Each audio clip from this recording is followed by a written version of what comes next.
Donc je vous souhaite à chacune et à chacun, au nom de la Fédération, mes meilleurs vœux de santé, de bonheur, de réussite de vos projets. Dans la vie, il faut des projets professionnels, mais il faut aussi des projets personnels, c'est important. Une pensée toute particulièrement pour les travailleurs et les travailleuses des pays en guerre. Alors vous allez me dire, c'est bien d'avoir une pensée, mais ça ne changera rien. Moi, je suis convaincu que c'est le silence qui est complice de la violence dans ce monde, donc il ne faut jamais être silencieux sur ces misères.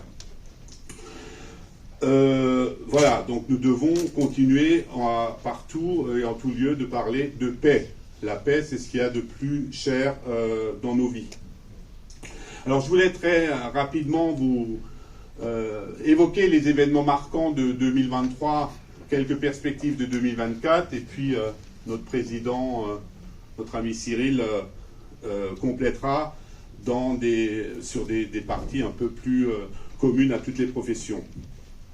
Nous avons manifesté, vous étiez avec nous, contre le projet de réforme des retraites, qui maintenant n'est plus un projet puisque c'est une loi.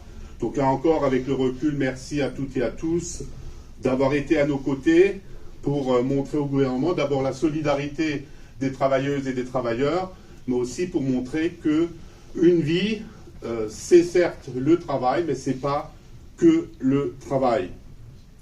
Alors, nous pouvons dire la loi a été adoptée, ok, mais cette loi n'est pas une fin en soi, c'est-à-dire tout n'est pas fini, tout n'est pas fait, et c'est pour ça qu'on a besoin toujours encore de la mobilisation des travailleuses et des travailleurs.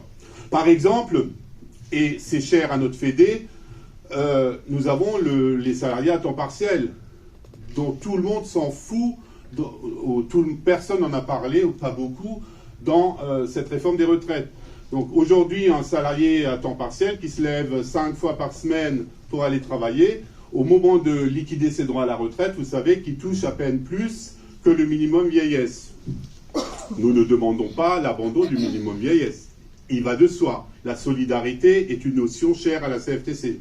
Par contre, nous demandons que les femmes, c'est surtout les femmes d'ailleurs, et les hommes à temps partiel, aient une retraite plus importante que le simple minimum vieillesse. Il en va quand même d'une reconnaissance, ils ont cotisé, ils ont travaillé, ils doivent avoir en plus. Cette question n'est pas réglée, mais cette question, c'est pas parce que la loi est passée que nous ne devons pas continuer à porter cette revendication. On pourrait aussi parler d'ailleurs, cher Président, de la référence des cotisations. On pourrait demander que le secteur privé soit aligné sur le secteur privé, sur le secteur public pour le calcul de la pension de retraite. Voilà. Il y a une négociation senior qui va s'ouvrir. Et là, la CFTC va porter haut et fort les couleurs des travailleuses et des travailleurs. Et là où notre fédération a aussi un message à faire passer. Les seniors devraient pouvoir passer, ceux qui le souhaitent, à temps partiel, tout en conservant les cotisations sur du temps complet. Parfois, ça existe dans les très grandes entreprises, mais ce n'est pas généralisé, ce n'est pas la loi, donc ça ne concerne pour l'instant que très peu de salariés. Donc vous voyez que le projet de loi retraite, souvent on lit dans les journaux, les journaux, il faut bien qu'ils fassent vendre leur papier, mais on lit beaucoup de choses dans les journaux, mais il ne faut pas croire que les syndicats n'ont pas perdu, parce que le travail n'est pas terminé. Et parce que le travail n'est pas terminé, nous continuerons de porter haut et fort les revendications du monde du travail. Et nous avons besoin d'ailleurs du soutien de chacune et de chacun pour être fort, pour avoir du poids auprès du MEDEF, premièrement, mais auprès du gouvernement aussi. Les autres événements marquants en 2023, ça a été le Congrès confédéral, qui a plébiscité notre président confédéral, qui a plébiscité notre trésorier confédéral, qui a plébiscité notre secrétaire général confédéral, qui a plébiscité chacune et chacun. Voilà, c'est aussi la CFTC. Que des gagnants, jamais de perdants.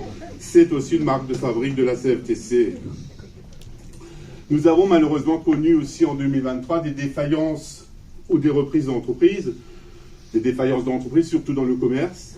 Donc là aussi, souvent des collègues de travail qui perdent leur emploi, nous devons quand même les avoir à l'esprit parce qu'on quand on lit un peu la presse, on a l'impression qu'on est dans le plein emploi, qu'il n'y a plus de personnes qui en sont en souffrance, qui sont en demande d'emploi. Il y a encore, malheureusement, beaucoup trop de personnes qui n'ont pas d'emploi. Les élections professionnelles, moment fort aussi de 2023, vous savez que maintenant, depuis quelques années, le législateur a voulu faire des syndicalistes aussi des combattants sur le plan électoral, c'est-à-dire on n'est pas là que pour revendiquer pour les salariés, on doit aussi maintenant gagner des élections. Bon, avant c'était réservé aux politiques, ça, maintenant, nous aussi on doit gagner des élections. Eh bien, nous sommes très fiers de chacune et de chacun d'entre vous parce que 2023 a été en grand cru des élections. Franchement, vous avez bien travaillé dans les entreprises. Alors évidemment qu'on a aussi des entreprises où les attentes de nos militants n'ont pas été à la hauteur, mais quand même, le combat a été mené et nous avons... je ne peux pas vous donner la liste de toutes les entreprises où on a gagné les élections parce que vous imaginez bien qu'on est une grande fédération, on a énormément d'entreprises et la liste, elle est très longue.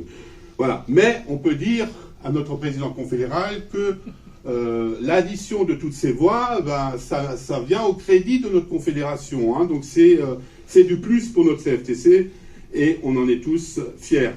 Mais les élections, il y en aura aussi en 2024 et dans les entreprises et en fin d'année dans les toutes petites entreprises. Vous savez, c'est les 5 millions de salariés qui travaillent dans des entreprises de moins de 11 salariés qui sont aussi appelés aux élections. Il faudra qu'on s'engage chacune et chacun dans la campagne de ces élections pour que les salariés de ces toutes petites entreprises d'abord votent, parce que la participation généralement est très faible, donc d'abord pour les appeler au vote, et ensuite qui votent pour le meilleur syndicat de France, qui est la CFTC, avec un dernier C de constructif. En formation, nous poursuivons notre professionnalisation de nos délégués. On a entamé il y a plusieurs années. Nous continuons à professionnaliser les délégués. Et d'ailleurs, les résultats d'élection sont probablement aussi le résultat de cet investissement. Nous devons aussi nous battre dans les entreprises pour que les salariés aient un meilleur accès à la formation, parce que très souvent, la formation, c'est une récompense dans l'entreprise et ce n'est pas un droit. Nous devons militer pour que ça devienne un droit. Enfin, dans la loi, c'est un droit d'ailleurs, mais beaucoup de salariés sont exclus. Les rencontres jeunes, Romain est là, nous avons lancé là aussi une dynamique envers nos adhérents jeunes. Vous savez que les retraites, le dossier des retraites a permis un peu aux organisations syndicales de faire de la croissance en nombre d'adhérents. Et donc, nous, on profite de cette aubaine. On dit, voilà, il faut aussi avoir une culture jeune. Et nous avons, en notre bureau fédéral, une personne dédiée aux jeunes. Il y a eu quelques rencontres, et il y en aura d'autres, pour justement être en complément de ce que fait la Confédération pour les jeunes. Les retraités, parce qu'il y a les jeunes et puis il y a les moins jeunes. Les jeunes retraités, voilà. Grâce à la réforme, les retraités seront un peu moins jeunes dorénavant. Mais bon, là pour l'instant, les retraités sont jeunes. Et nous sommes aussi évidemment fiers de vous avoir avec nous. Nous avons l'Association fédérale des retraités qui fait des activités pour le bien des retraités. Parce que rien n'est pire. Vous savez, souvent quand vous êtes... enfin, on n'est pas encore concerné, mais les personnes qui partent à la retraite, souvent, ce qu'ils vivent le plus mal, c'est la coupure avec les collègues de travail. Parce que l'entreprise, c'est une communauté de personnes, hein, parce que parfois, on a des discussions voilà, sur la société. L'entreprise, c'est une communauté de personnes où tout le monde, enfin, on s'apprécie pas, mais on travaille ensemble. Quelle que soit la couleur, quelle que soit l'orientation sexuelle, on est ensemble. Et il n'y a pas de question de savoir si toi, tu es là, en règle, pas en règle, ça n'existe pas dans l'entreprise. Et donc, au moment du départ à la retraite, il y a souvent cette coupure. Et la CFTC, enfin, en tout cas, nous, à la Fédération, on veille à ce qu'il n'y ait pas cette coupure avec le monde de la CFTC. C'est pour ça qu'on a cette Association fédérale de retraités. Et on veut absolument que dès qu'une personne est à la retraite, elle puisse entrer en contact avec l'AFR. Alors, l'AFR, on ne lui demande pas des résultats, on lui demande juste d'animer des moments conviviaux pour que les gens se retrouvent. Voilà, parce qu'il y a beaucoup de personnes qui partent à la retraite, qui sont des personnes isolées, qui sont des personnes seules. Et à la CFTC, avec notre dernier essai, on a un engagement moral envers toutes ces personnes pour qu'il y ait encore du lien social. Donc merci à l'Association fédérale de retraités. Ils le font bénévolement, hein, donc on est fiers du travail que vous faites. J'aurais promis de le dire, je l'ai dit. Après, on a les négociateurs de branche. Vous savez qu'une grande mission, j'ai bientôt fini, hein, vous vous inquiétez pas, parce que... vous savez qu'une mission principale d'une fédération, c'est de faire vivre le dialogue social dans les branches professionnelles. Donc à la fédération, nous avons la chance d'avoir, beaucoup de branches professionnelles, et beaucoup de branches professionnelles où la CFTC est représentative, parce que vous savez que, voilà, il faut aussi être représentatif. Et donc là aussi, nous animons un réseau de négociateurs de branche. Nous avons des secrétaires nationaux par grand secteur qui animent les négociateurs de branche, et nous disons évidemment à nos partenaires qui n'hésitent pas, nos partenaires connaissent très bien nos secrétaires nationaux, qui n'hésitent pas, nous avons beaucoup de choses à faire ensemble. Nous avons besoin des partenaires pour avancer dans l'intérêt des salariés. Il y a des sujets énormes qu'on doit mettre, nous, sur la table des négociations de branche pour effectivement répondre aux attentes et aux besoins des salariés. Les attentes sont énormes. Et si on n'y prend pas garde, les salariés vont malheureusement se réfugier dans d'autres actions parce que nous ne serions pas à la hauteur. Donc nous devons être à la hauteur, ça fait quelques années que je le dis, mais nous devons avancer sur le sujet. L'intelligence artificielle, alors vous pensez bien que c'est un sujet, on s'est aussi occupé de ça, alors les syndicats européens ont déjà traité ce sujet, mais nous aussi, sur le plan national, on va traiter ce sujet pour aussi sensibiliser sur les éventuelles conséquences, pour qu'on soit un peu dans l'anticipation, que pourrait avoir l'intelligence artificielle sur nos métiers. Hein, il faut toujours anticiper, parce que si on n'anticipe pas, nous sommes devant le fait accompli, et c'est les salariés qui, derrière, nous reprochent de n'avoir rien fait. Voilà. Les conditions de travail, alors ça fait 20 ans que je vous dis la même chose, et ça fait 20 ans que les conditions de travail ne sont pas ce qu'attendent les salariés. Donc nous devons continuer là aussi le combat sur l'amélioration des conditions de travail, sur l'amélioration de la conciliation entre vie perso et vie professionnelle.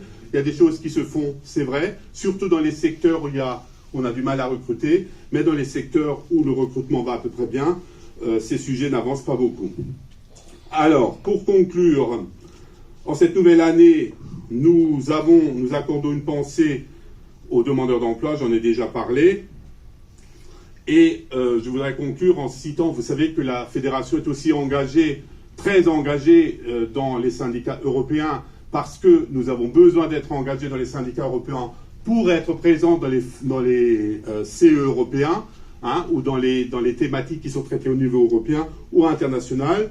Et donc, Christy Hoffman, qui est notre secrétaire général d'Uni Global Union, nous sommes adhérents, a donné ce mot d'ordre pour les vœux 2024. Levons-nous ensemble pour la paix, la solidarité et la justice en 2024.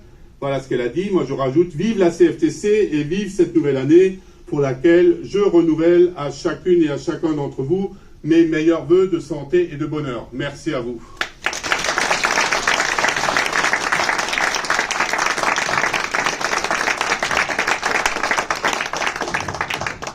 Très très heureux d'être avec vous. Je suis d'autant plus heureux d'être avec vous que ce n'était pas prévu malheureusement aujourd'hui. Vous savez que je n'ai jamais raté ni une cérémonie des vœux, ni une garden party de la fédération, mais aujourd'hui j'avais à la fois une réunion ministérielle à Bercy et ensuite une réunion à Matignon. Mais votre fédération est tellement puissante et tellement forte qu'ils ont réussi à faire démissionner Borne et l'ensemble de son gouvernement pour que mes obligations ministérielles soient annulées et que je puisse être parmi vous. Franchement, messieurs, chapeau. Voilà. Et au moins, je ne rate pas la cérémonie des vœux. Donc du coup, je n'ai pas de papier parce que je ne comptais pas être parmi vous aujourd'hui, mais j'ai pu me libérer. Donc évidemment, vous dire au nom de la Confédération, évidemment, les meilleurs vœux pour cette nouvelle année 2024. Patrick l'a très bien dit, la santé d'abord, mais aussi du bonheur, des réussites à la fois professionnelles et personnelles pour vous et et l'ensemble de votre famille et de vos proches. Je crois que c'est évidemment la chose qui est la plus importante. Alors, je ne vais pas parler de 2023 parce que tu as cité les moments forts et tu l'as très bien fait. Peut-être parler un petit peu de ce qui va être devant nous. Tu l'as dit, la réforme des retraites, oui, elle est passée, mais il y a des choses encore à négocier, des choses qui sont importantes à négocier. C'est ouvert une première réunion le 22 décembre, et donc ça va se poursuivre à partir, j'allais dire à partir d'aujourd'hui, mais peut-être à partir de quelques jours, parce qu'il va falloir renommer des nouveaux ministres, donc il y aura sûrement un temps de battement pour reprendre les différents dossiers, mais tu l'as dit, il y a l'emploi des seniors qui est un sujet crucial, et j'ai pu le dire y compris dans la presse. Moi je suis persuadé que si on ne traite pas la question de l'emploi des seniors une fois pour toutes dans notre pays, on n'est pas à l'abri à la prochaine campagne présidentielle de se retaper des candidats qui viennent en nous proposant une nouvelle réforme parce qu'on a encore des comptes en déficit. Je vous rappelle qu'on a une personne sur deux qui arrive à la retraite et qui n'est pas en emploi. Et je rappelle aussi que si simplement on était à peu près au niveau de nos partenaires, les principaux partenaires européens, qui ne sont pas très bons quand même, mais qui sont eux à peu près à 38%, rien qu'avec ce gap-là, c'est 7 milliards qui rentrent dans les caisses. Et je vous rappelle qu'on a fait une réforme qui nous a mis dans la rue pendant 6 mois pour, à la base, 15 milliards. Je pense qu'à l'arrivée, on sera plus près de 10 que de 15. Voilà, donc il y avait d'autres moyens. Donc l'emploi des seniors, c'est crucial. Et oui, il y a 2 sujets clés qu'on va défendre, et le sujet de la formation et des reconversions. Je pense qu'une fois pour toutes, il faut accepter que les personnes, c'est pas à 55, 56 ans qu'on va les voir pour leur demander de se reconvertir totalement. Il y en a qui le font, et c'est très bien et c'est magnifique, mais on sait qu'il y a une majorité pour laquelle c'est trop tard. On n'a plus envie de se lancer dans quelque chose qui est extrêmement lourd à 7-8 ans de la retraite, et qu'il faut penser à la reconversion parfois dès 45, 46 ans. C'est à ce moment-là où les enjeux se jouent, sinon ça ne marche plus. Et puis il y a le sujet, tu l'as très bien dit, on est très partisans et on défend la retraite progressive. Il y a en particulier, ce que tu as cité Patrick, le fait de pouvoir avoir un temps réduit, c'est-à-dire travailler un peu moins longtemps, mais de pouvoir avoir des compensations, y compris d'ailleurs la totalité de ces cotisations pour pas que ça joue sur la retraite. On a beaucoup parlé d'utilité sociale, on peut réduire son activité parce qu'on a besoin de se reposer, mais on peut aussi réduire son activité parce qu'on a envie de s'investir dans une association, dans une ONG, aller dans la dépendance. On sait qu'il y a beaucoup de gens qui sont aujourd'hui des aidants, et ça peut être une manière aussi de rendre service à la totalité de la nation. Et plutôt, vous savez, on a beaucoup parlé de ces fameuses aides aux entreprises qu'on aimerait conditionner, plutôt que verser parfois des exonérations qui n'ont pas toujours du sens ou pas toujours une certaine efficacité. Vous savez, par exemple, dire à une entreprise, le salarié, il ne travaille plus qu'à 80 ou à 75%. Allez, 70%, vous le payez à 85%. Il y a 15%, c'est le salarié qui fait l'effort, ou alors on mettra par rapport à une aide. L'État met une aide pour compenser. Mais ce n'est pas une aide pour rien, là, c'est une aide pour participer à ce que le salarié qui baisse son temps de travail n'ait pas une baisse de salaire importante. Et en même temps, ça ne joue pas, parce qu'on garantit les cotisations à 100%, mais c'est une bonne chose. Et vous avez évidemment d'autres actions, mais je reste persuadé que c'est quelque chose qui est vraiment extrêmement important. Il y a un deuxième sujet qui est extrêmement important, c'est la pénibilité. Alors, pour faire plaisir au patronat, ils ont appelé ça l'usure professionnelle, parce que pour le patronat, aucun métier n'est pénible. Certains métiers sont usants, mais aller travailler, on y va avec le sourire, donc ce n'est pas pénible. Nous, on pense qu'il y a toujours des métiers quand même qui sont pénibles. Mais là aussi, il y a un gros enjeu, parce que selon ce qu'on mettra derrière la pénibilité, on pourra peut-être faire en sorte aussi que des personnes qui, par la loi aujourd'hui, doivent aller jusqu'à 64 ans, peuvent peut-être aller moins loin, ou avoir des aménagements de carrière pour pouvoir faire leur profession de manière moins difficile, ou en tout cas d'avoir des départs anticipés. Il y a beaucoup de choses, et vous êtes concernés dans votre fédération. Tout le débat qu'il y a, vous le savez, sur les fameuses charges lourdes qui ont été retirées, sur les postures difficiles, sur voilà, tous ces critères qui ont été retirés, des critères de pénibilité sur lesquels on va essayer de pouvoir influer, les remettre, et d'avoir d'autres discussions d'ailleurs, d'autres critères ou d'autres métiers qui peuvent être concernés par la pénibilité. Travailler sur la pénibilité, c'est agir encore indirectement sur la question des retraites, si on peut le faire. Donc c'est quelque chose qui est vraiment important. Après, il reste une question essentielle, c'est la question de la rémunération. Ça fait 2 ans d'inflation incroyable qu'on vit dans notre pays, on en a tous souffert. L'inflation a l'air de se calmer, mais se calmer, ça ne veut pas dire que ça n'agit pas encore sur nos porte-monnaies et sur notre panier de courses. Donc les rémunérations aujourd'hui ne suivent pas. On voit que, alors évidemment, le patronat nous dit on a eu des hausses records de rémunération en 2023, on est à peu près à 4%. Moi, je veux bien qu'on se réjouisse d'être à peu près à 4%. C'est vrai que c'est une des meilleures années. C'est rare d'avoir 4 ou 4,5% d'augmentation moyenne dans les entreprises. Mais quand vous avez une inflation à 6, bon, moi je préfère avoir 3% quand il y a une inflation à 1,5, à choisir. Voilà. Donc, on a essayé il y a eu un travail de fait. Il y a encore, c'est une moyenne, le 4,5. Il y a des entreprises dans lesquelles l'inflation a été compensée. Il y a des entreprises, pour avoir une moyenne à 4,5, certains ils sont à 1 ou ils sont quasiment à 0. Voilà, et donc on le sent énormément. Et il y a beaucoup de choses à faire. Moi je suis catastrophé, je fais partie des partisans. Alors, avec Sophie Binet, on est les deux plus partisans sur ça. Je n'ai pas d'acquaintance avec la CGT, mais sur ce sujet-là, on est les deux à le plus râler. C'est le comité d'experts du SMIC. Quoi. Ah ouais. Non mais ce truc, d'ailleurs moi je ne m'y rends même plus, donc ils me disent que je les aime pas. La dernière fois j'en ai croisé un, il m'a dit, Gilbert Sette, qui a été muté entre-temps et qui a pris la direction du corps aujourd'hui sur les retraites, qui me dit, oh tu viens jamais me voir, tu m'aimes pas, tu refuses mes auditions. Je lui dis, mais ça fait 20 ans que tu me donnes la même réponse. Donc au bout d'un moment, je n'y vais plus. Ce qui est quand même dingue dans ce pays, et on est la CFTC, on n'est pas la CGT en l'occurrence. Je veux dire, j'ai pas demandé des coups de pouce au SMIC chaque année, je regarde la situation. On ne demande pas des coups de pouce de 20% d'augmentation du SMIC, la retraite à 48 ans et le SMIC à 4 000 euros. Enfin, on n'est pas dans cette démarche-là. Mais on ne peut pas venir nous expliquer que quand l'économie va bien ou que l'économie ne va pas bien, c'est la même chose. Quand il n'y a pas d'inflation ou il y a l'inflation, c'est la même chose. Enfin, chaque année, qu'on soit dans une bonne situation, pas dans une bonne situation, qu'on ait une inflation à 0, qu'on ait une inflation à 6%, on nous explique qu'un coup de pouce, c'est plus négatif que positif. On nous explique qu'à la limite, il faudrait même baisser l'automaticité de la régulation qui peut se faire entre les salaires et l'inflation.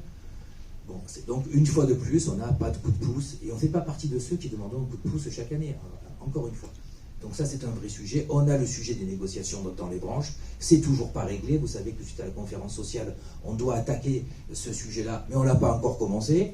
Normalement, il doit être réglé pour fin juin. On ne doit plus avoir des branches qui ont des premiers niveaux de rémunération en deçà du SMIC. Merde, c'est attaque. Non, je rigole. C'est BFM. On ne doit plus avoir ça. On en fait encore. Non, je me permettais juste. Vous avez vu, j'arrive à faire malgré que je sois un homme, j'arrive à faire deux choses en même temps. La BFM peut venir ici. Mais tout à fait. Ils vont rencontrer la vraie vie. Voilà. Et donc c'est une chose importante de régler le problème des rémunérations, des coefficients, le tassement des grilles qui est une catastrophe aujourd'hui, parce qu'entre les premiers niveaux, enfin, la dernière fois quand même au ministère du Travail, on a trouvé une convention collective où la personne avec 7 niveaux supplémentaires avait une augmentation de salaire de 80 euros. Non mais vous imaginez si on vous dit, je te file 7 promos d'un coup, parce que ça veut dire ça, 7 niveaux de classification. Moi, si on me dit, je te file 7 promos d'un coup, je pars faire la fête toute la nuit, quoi. Enfin, je suis hyper heureux. Et on vous dit 7 niveaux, 80 euros. C'est pas possible. Comment vous voulez motiver les gens comme ça? Donc ça, c'est vraiment un vrai sujet à faire. Il faut aussi qu'on ait une vraie réflexion sur les exonérations de charges aux entreprises. Aujourd'hui, ça marche, c'est le cas de le dire. Ça marche par seuil. Et parfois simplement à quelques centaines d'euros près, l'entreprise perd la moitié ou les 3/4 de ses exonérations de cotisation, donc du coup elle n'augmente pas le salaire. Et il n'y a plus de négociations salariales dans beaucoup d'entreprises aujourd'hui. Il y a des négociations, dans la plupart du temps, sur les bas salaires. Ce qui n'est pas la même chose. Et c'est très important, la négociation sur les bas salaires, c'est même une priorité. Mais une négociation sur les bas salaires, ce n'est pas une négociation salariale de l'entreprise qui concerne la totalité. Parce que dès que vous arrivez à un salaire proche de ce qu'on appelle le salaire moyen ou médian, c'est-à-dire vers les 1 700 euros, dès qu'on vous augmente, l'entreprise perd ses exonérations. Donc ces personnes-là, elles sont oubliées tout le temps. C'est les fameuses personnes qui ont droit à jamais rien, qui payent tout plein tarif et qui ne sont jamais augmentées parce que l'entreprise, qui fait un calcul juste logique, j'augmente de 200 euros, je te fais passer hop à 1009 ou 2000, ah ben moi je perds mes exonérations, donc je ne le fais pas. Voilà. Donc il y a beaucoup de sujets. Vous savez aussi qu'on va retraiter du sujet de l'égalité salariale femmes-hommes, qui est un vrai sujet. L'index ne marche pas bien, et donc la Première ministre s'était engagée à ce qu'on retravaille sur cet index et qu'on fasse en sorte que cette égalité puisse s'améliorer. Et j'espère qu'avec le nouveau Premier ministre, ça restera une priorité. Donc vous voyez, il y a beaucoup de chantiers qui sont devant nous. Vous pouvez compter sur une CFTC exigeante, mais toujours constructive, mais exigeante. Et on va continuer vraiment à s'investir, à travailler sur ces sujets. Je vous remercie une nouvelle fois, j'irai pas parce qu'on a tous envie de boire et de manger, y compris moi. Je vous remercie énormément pour l'invitation. Je ne sais pas s'il faut que je te remercie d'avoir fait démissionner la Première ministre, mais en tout cas, merci de m'avoir fait venir ici. Et je vous souhaite encore d'excellents vœux.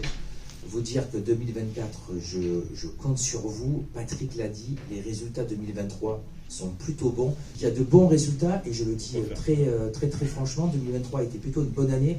Dans nombreuses de nos fédérations, les résultats sont plutôt en hausse.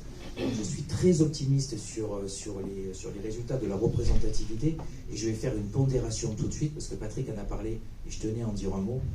C'est tous ces bons résultats que vous faites dans les CSE, et je vous en remercie, parce que les résultats sont là et on les voit. Il ne faut absolument pas qu'ils soient gâchés par un résultat catastrophique au TPE, parce qu'il y a 4 ans, on a gagné 20 000 voix dans les CSE, 20 000 voix en plus. Hein. Il faut aller les chercher, les 20 000 voix, c'est pas rien. On en a perdu 16 000 dans les TPE.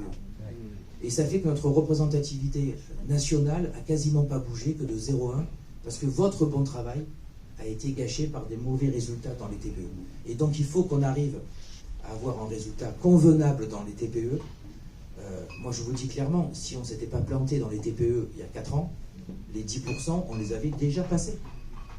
Moi, dans mes simulations, on était à 9,9 pour être exact. Mais ce résultat nous a fait...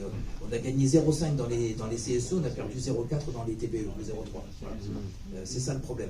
Donc je compte sur vous. Quand on a réussi ces résultats dans l'entreprise, c'est très bien, bravo. Mais les résultats TPE et les élections TPE, ça concerne 100% des adhérents, des militants, des sympathisants de la CFTC, et on connaît tous des électeurs TPE, et on peut tous faire en sorte qu'ils votent CFTC. Voilà, ce coup-ci, j'ai vraiment fini, parce que j'avais oublié ça. Encore une très très belle année, je suis très heureux d'être parmi vous, et bonne galette, et vous savez que je serai toujours là pour vous, à vos côtés, toujours disponible. Merci beaucoup pour votre invitation.